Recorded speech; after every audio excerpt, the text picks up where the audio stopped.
Hello guys, welcome to our channel. ఈ వీడియోలో crypto currency అంటే ఏంటో తెలుసుకుందాం. క్రిప్టో కరెన్సీ అనేది మనం ఆన్లైన్లో యూజ్ చేయడానికి ఉపయోగించే ఒక కరెన్సీ. ఎలాగైతే మనం ఫోన్పే, గూగుల్ పే ద్వారా మనీ ట్రాన్సాక్షన్స్ చేస్తామో ఇది కూడా సేమ్. ఏమంటే ఫోన్పే ట్రాన్సాక్షన్ చేయాలంటే బ్యాక్గ్రౌండ్లో ఫోన్పే సర్వర్ అలాగే బ్యాంక్స్ కూడా వర్క్ చేస్తాయి. ఈ క్రిప్టో కరెన్సీలో అలా కాదు. వీటిని గవర్నమెంట్ లేదా అథారిటీ కంట్రోల్ చేయడానికి కుదరదు. మరి ఇది సేఫేనా అనేది మీకు డౌట్ రావచ్చు. ఇది ఖచ్చితంగా 100% సేఫ్. ఎందుకంటే వీటి డేటా బ్లాక్ చైన్ ఫార్మాట్లో స్టోర్ అయ్యి సెక్యూర్గా ఉంటుంది. అలాగే మనం ఇప్పుడు బిట్కాయిన్ అంటే ఏంటో తెలుసుకుందాం. బిట్కాయిన్ అనేది 2008లో సతోషి నకమోటో అనే వ్యక్తి లాంచ్ చేయడం అయితే జరిగింది.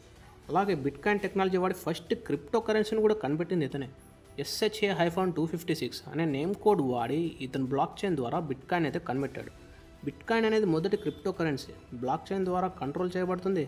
అలాగే బ్లాక్ చైన్ టెక్నాలజీ ద్వారా తయారు కూడా అవుతుంది.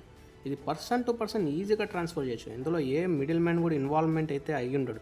ప్రజెంట్ 2024లో ఒక్క బిట్కాయిన్ ధర $89,000, అంటే ఇండియన్ కరెన్సీతో చూస్తే 75 lakhs వరకు ఉండొచ్చు.